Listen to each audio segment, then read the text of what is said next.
Hello, I'm the Universal Critic. I talk about whatever I want, whenever I want. Yeah, hey, oh, just kidding. I'm not gonna do that whole voice throughout the review. As you guessed, today's review is of Christopher Nolan's The Dark Knight Rises. But before I begin, I just wanted to say for those of you who don't know, at a a few weeks ago, at a midnight showing of The Dark Knight Rises in Colorado, a gunman opened fire on people at the showing. Unfortunately, 12 people lost their lives and many more were injured, and I just wanted to offer my deepest sympathies to everyone who was affected by this, and I hope the man who did this gets exactly what's coming to him. First Heath Ledger and now this.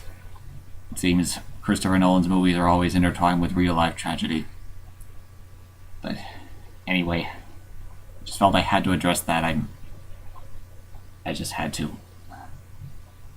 Anyway, how was the movie? Well, let's start off with, like most of our reviews, I talk about the cast. Christian Bale does very well as both Bruce Wayne and Batman, and yeah, as you can guess by my intro, yes, he still does that stupid voice. Though to be fair, he doesn't get quite as many lines as Batman as he did in the first two movies. So yeah, I guess that kinda gets rid of that. Sort of deals with that problem. It sort of resolves itself. But yeah, he was still great. And now let's talk about what most people were talking about. Anne Hathaway as Catwoman. How was she? Well, I guess I should talk about some of the other actresses who have played Catwoman over the years. And let's start by saying, Halle Berry was awful as Catwoman. I mean, I love her. She's a great actress, but she did terribly. And that movie was just terrible. To be fair, I don't think it was her fault. That movie was just awful. I haven't seen a lot of the 60s TV shows, so I can't comment on the actresses who played her there, but my absolute favorite of Catwoman was Michelle Pfeiffer in Batman Returns, though I admit the scenes where she acts like a cat was a little weird. Yeah, that's just a weird movie in general, but Anne Hathaway gave Pfeiffer a good run for her money though. But to be fair, they didn't try and make her act like Michelle Pfeiffer. They tried to make her own Catwoman. This one, how do I describe it?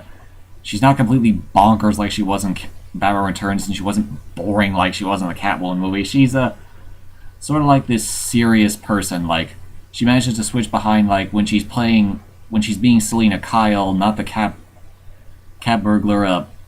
Sometimes she's able to convey both, like that helpless, samey thing, but that's just a front for she's a very serious, very emotionally jaded character. Like, you really feel sorry for her, though I will admit there are times when it felt like I'll get to one of the problems I had with this movie is it broke the golden rule of filmmaking, the whole show don't tell.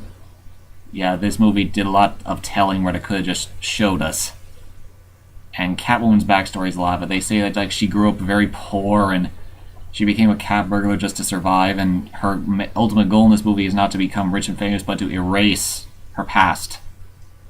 And I like that. She's a woman trying to escape her past, just like Batman, which actually makes the romance between them, and of course there's a romance between Batman and Catwoman in this movie, and it makes it much more believable because they're both trying to do the same. They're trying to make up for past sins, or trying to correct the sins of others. And speaking of her character as Catwoman, I just realized no character actually calls her Catwoman or the Cat. Well, the only time she's called the Cat is in a brief newspaper clip. And the reason they call her the Cat, they actually give the costume an explanation too. Yeah, she has the black leather jumpsuit and all. I mean, she's a cat burglar, she needs it, but her ears are actually glasses like this, and when she puts them up on her head, they look like cat ears. So yeah, it actually kind of makes sense they call her the Cat, even though they don't really do that. But anyway, Tom Hardy is Bane. What can I say about him except... No, I'm just kidding with you. I actually didn't have that much hard time understanding him, though there are two problems I have with this character. One is that the mask looked way too much like Darth Vader's mask. I mean, it looked like a jaw or something, and also his jaw didn't move at all. It didn't look like his jaw was moving at all. His voice, it's like someone was narrating over it.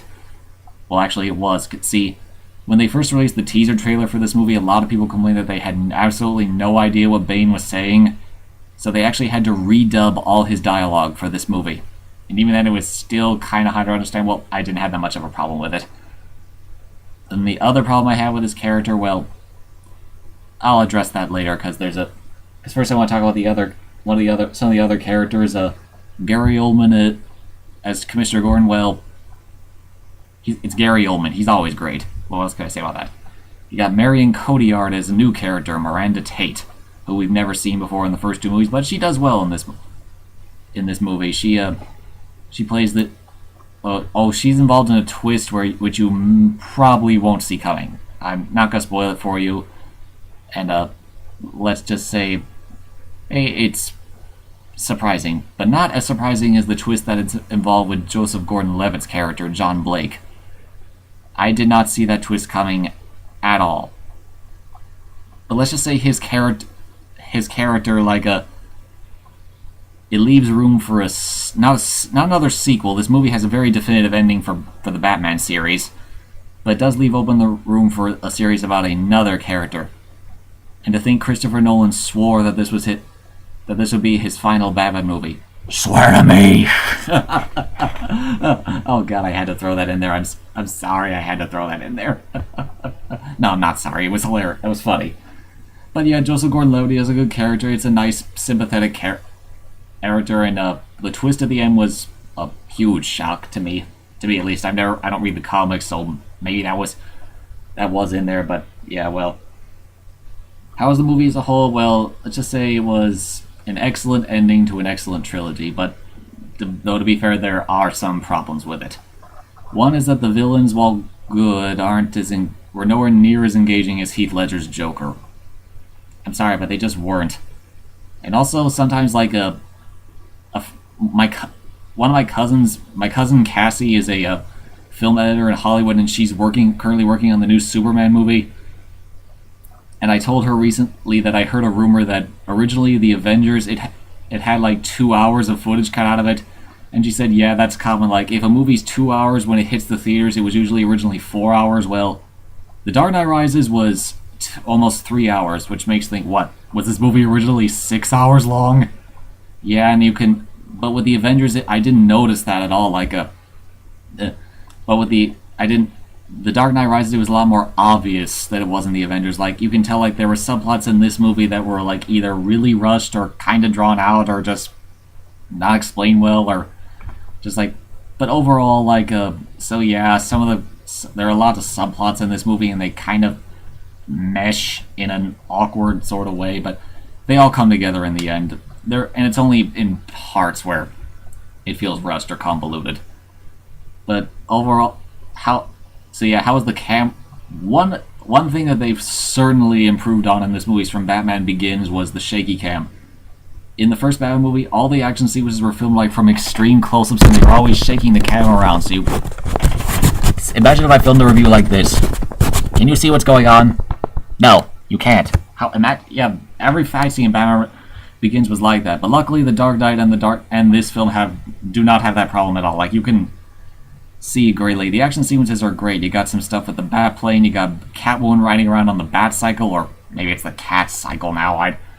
I don't know, but yeah, it's really good. And the storyline, well, like I said, if all the subplots they're a little convoluted aside, but yeah, like the romance between both Bruce Wayne and Selina Kyle and Batman and Catwoman is great. It's really believable and really satisfying, especially at the end. You got one character I forgot to talk about was Michael Caine as Alfred Pennyworth, and also Morgan Freeman as Lucius Fox. Yeah, they did great, even though Lucius Fox's role was severely diminished from the second movie. And Alfred Pennyworth, he had a really touching subplot with this film. He says that if you remember in the first movie, he swore to Bruce's parents that he would always protect him, and he says that he's failed them.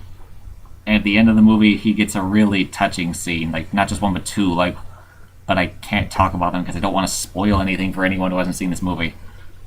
And one of the big problems I have with this movie was the casting of Marion Cotillard and Tom Hardy as both of their characters. Well, I can't really talk about Marion Cotillard. Let's just say these roles were whitewashed. That's what I can say. Bane, here he's British and he's white because, well, just cuz.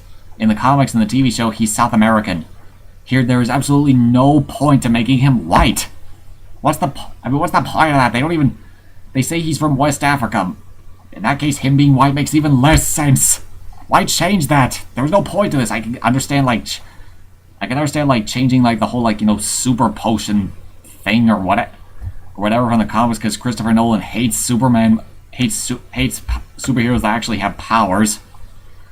And that's why he chose Batman, because he doesn't have any powers. But here, yeah, changing that doesn't make... I just really don't like that. Aside from that, the only... Yeah, and also a problem I have with this movie was, like, later in the movie, there's, like, this whole, like, Occupy Wall Street thing going on, but... well, it felt a little pandering to what's been going on. Like, it was too obvious. Like, in The Dark Knight, you know, they had this really hard-hitting issue, like, you know, like, when you stop becoming the hero and start becoming the villain, and what's the difference between good and evil. But this, no, it's just sort of, it almost felt amateurish at times, but only at times. Like, there's this scene where the Scarecrow, of all people, yeah, he's still in this series. Remember him? Well, yeah, he's, like, conducting a court, and by the court I mean he's sentencing people, and that scene felt a little corny, but aside from those bits of amateurish moments, it's actually an interesting idea. Like, the idea is interesting, I just wish they spent, like, the whole movie doing it, not just the last, like, third of it. So yeah, The Dark Knight Rises, for the most part, it's great. It falters a touch in some parts, and like I said, the whitewashing bothers me. It's always bothered me, but aside from that, even though it's not quite as good as The Dark Knight, it's still an excellent film. And yeah, so now you have my take on it, and before I go, I should say, I'm leaving on vacation, and then I'm leaving for college very soon, so it might be a while before I see any movies or trailers or make any videos, but trust me, I'll be back with more videos. I'm a man of my word.